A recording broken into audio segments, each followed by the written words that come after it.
तो झूठों का तो सिलसिला बंद ही नहीं होता, हर स्तर पे झूठ झूठ झूठ। अब आजकल पता नहीं क्या हो गया है प्रधानमंत्री जी को। घर में शादी होती है, हर परिवार में ऐसा होता है, शादी होती है तो शादी के समय आपने देखा होगा, मैंने बहुत बार देखा है कि हमेशा एक अंकल जी होते हैं तो कोने में बैठ जाते हैं और अपना छोटा सा दरबार लगाते हैं कि नहीं? होते हैं ना। जो भी बोर हो रहा होता है वो कहते हैं कि भाई सुनूं मैं अंकल जी क्या कह रहे हैं। जाके सुनते हैं कि अंकल जी क्या कह रहे हैं, आज कुछ ना कुछ नया तो लाएंगे। और अंकल जी सबको अपना ज्ञान देते रहते हैं, देते हैं कि नहीं, है ना?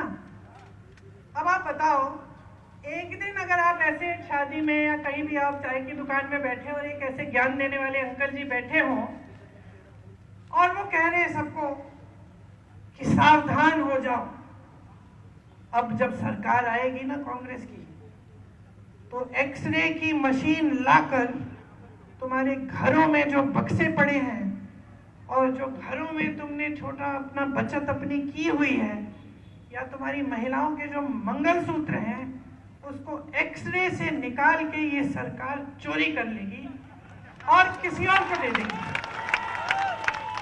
हंस रहे हो ना?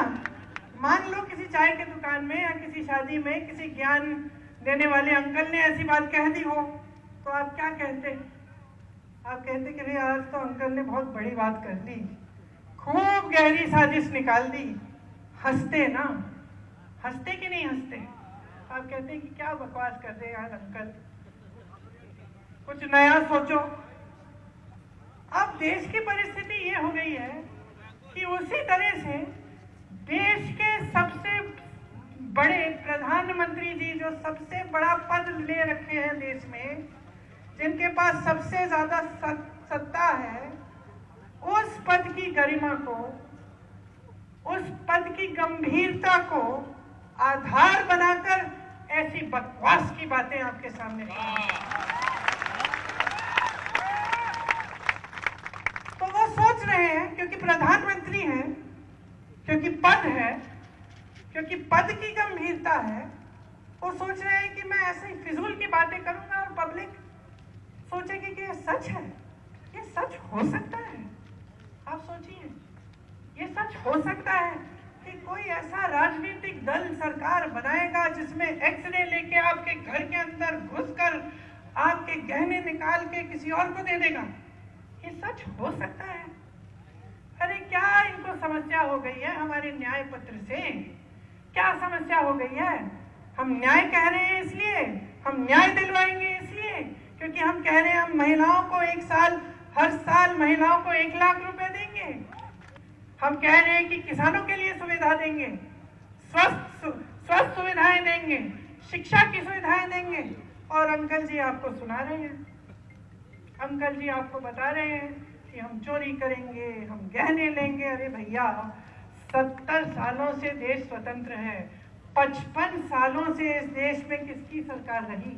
बताइए जोर से। कांग्रेस की सरकार रही। कभी किसी सरकार ने ऐसी कोई स्कीम निकाली जिससे कोई एक्सरे मशीन आपके घरों में आकर आपके गहने ले जाए? बताइए। तो क्या हो गया मोदी जी को? कॉन्फिडेंस तो नहीं हिल गया है? घबरा तो नहीं रहे कि बैकी बैकी बातें कर रहे हैं हर जगह जाके? कभी आपने सोचा है कि आपका ये जो वोट है कितना कीमती है? कितना कीमती है? इससे 5 सालों का भविष्य बनने जा रहा है। इससे आप तय कर रहे हो कि अगले 5 सालों में गैस सिलेंडर कितने का मिलेगा। इससे आप तय कर रहे हो कि कोई जब दुकान जाओगे कि खरीद पाओगे कि नहीं। इससे आप तय कर रहे हो कि अपने नौजवान बच्चों को रोजगार मिलेगा कि नहीं। इससे आप तय कर रहे हो कि ये महान देश जिसके लिए लोगों ने खून दिया, लोगों ने मेहनत की बनाने के लिए, इसका भविष्य क्या होने जा रहा है। और आज तो हम इस जगह पहुंच गए हैं कि 10 साल इनकी सरकार चली है। मुझे नहीं लगता कि 5 साल और ये देश सह पाएगा। अब तक तो सह लिया, अब संविधान बदलने की बातें हो रही हैं। कह रहे हैं 400 पार, हम संविधान बदल देंगे। क्या करने जा रहे हैं क्या पता। आपके सामने तो एक काम की बात नहीं करते, एक बार आपके रोजगार की बात नहीं करते, एक बार महंगाई की बात नहीं करते, एक बार स्वास्थ्य सुविधाएं की बात नहीं करते, एक बार आपके बच्चों को कैसे शिक्षित करेंगे ये नहीं करते। 70 साल में कुछ नहीं हुआ। बस पूछिए ना इनसे, आईआईटी किसने बनाई? इन्होंने बनाई कितनी? ठीक है, कांग्रेस ने बनाई इनसे पहले, इनके काल में कितनी नहीं बनी। एम्स कितने बनाए इन्होंने, अस्पताल कितने बनाए, पाठशाला कितने बनाए, रोजगार कितने दिलवाए, कितने लोगों को गरीबी रेखा से ऊपर लाए। कभी नहीं कहेंगे क्योंकि कुछ है ही नहीं कहने वाला, कहने का कुछ है ही नहीं, किया ही नहीं। बस यही करते रहे, बड़े बड़े इवेंट, बड़ी बड़ी महलों में जाके किसी राष्ट्रपति से मिलना, कहीं दुनिया भर में कहीं घूमना, यही करते रहे। अब टाइम आ गया रिपोर्ट कार्ड का, टाइम आ गया है। 5 सालों से तो आप कुछ भी करते रहे, आपसे किसी ने पूछा नहीं। अब जनता पूछ रही है, अब जनता कह रही है कि भाई बताओ क्या किया। तो अब घबराहट हो रही है, अब बहकी बहकी बातें, वही हिंदू मुसलमान, वही इधर उधर की बातें, वही विश्व गुरु, वही दुनिया के सबसे बड़े नेता हैं मोदी जी। अरे क्या लेना देना आपको कि कितने बड़े नेता हैं? अगर इतने बड़े नेता आपको पानी नहीं दिलवा सकते, आपका घर नहीं बनवा सकते, आपको रोजगार नहीं दिलवा सकते,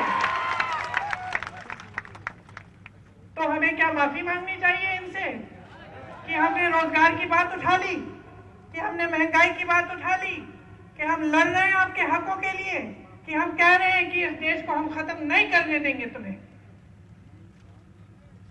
माफी मांगे ये, आपसे मांगे। हर बार मंच पे आए माफी मंगवाओ कि हमारे सामने खड़े होकर आपने ऐसी उल्टी सुल्टी बातें, आपने ऐसी हल्की बातें कैसे कर डाली। आप माफी मंगवाओ, पूछो इनसे। कोई जिम्मेदारी नहीं होती प्रधानमंत्री की देश के प्रति, कोई जिम्मेदारी नहीं होती जनता के प्रति कि जनता के सामने मंच पे खड़े हो सच बोलो। यही जिम्मेदारी होती है, ये दिल में लेके ये जिम्मेदारी उठाते हैं प्रधानमंत्री। मैंने देखे हैं ऐसे प्रधानमंत्री, और मैं ये नहीं कह रही हूं कि सिर्फ मेरे परिवार के सदस्य थे। हाँ, इंदिरा जी थी, मर गई देश के लिए, शहीद हो गई देश के लिए। हाँ, राजीव जी थे, टुकड़ों में घर लाई मैं उनको, शहीद हो गए इस देश के लिए। लेकिन मनमोहन सिंह जी भी थे जो क्रांति लाए इस देश में। कांग्रेस पार्टी को ना देखिए तो वाजपेयी जी भी थे जो वो सभ्य इंसान थे कम से कम। जय हिंद। एक बार जोर से मेरे साथ, जय हिंद, जय हिंद, जय हिंद, जय हिंद, जय हिंद, जय हिंद। अंकल जी की बात मत मानना।